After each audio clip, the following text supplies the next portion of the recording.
पहा जरा शेतकऱ्याचे हाल कसे होत आहेत आणि सरकार मात्र मूग गिळून बसलेलं आहे आणि तुटपुंजी मदत देत आहे। एकरी 3,000 तर तुम्हाला पेरणीला सुद्धा पुरणार नाहीत। तर सरकारने यांचा विचार केला पाहिजे आणि शेतकऱ्याला तारलं पाहिजे। जो हा शेतकरी सर्वाचा पोशिंदा म्हणून ओळखले जाते तो आज संकटात आहे।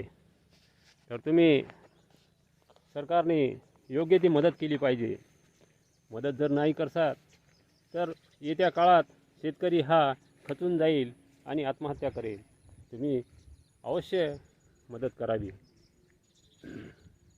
तिकडे 50-50 हजार रुपये एकरी देत आहेत, तर तुम्हाला जमेल तितकी मदत तुम्ही शेतकऱ्यांना द्या आणि अशांना द्या की ज्यांचं खरंच वाहून गेलेलं आहे। तुम्ही त्यांची पाहणी करा आणि योग्य असेल, ज्या शेतकऱ्याचे खरंच वाहून गेले असेल त्यांनाच ती मदत देण्यात यावी आणि सर्वसाधारणला कमी दिले तरी चालतील, परंतु ज्यांचे गुरेढोरे वाहून गेले आहेत त्यांना तुम्ही चांगल्या पद्धतीने मदत केली पाहिजे। कारण शेतकरी जगला तर आपला देश जगेल यात शंका नाही। धन्यवाद।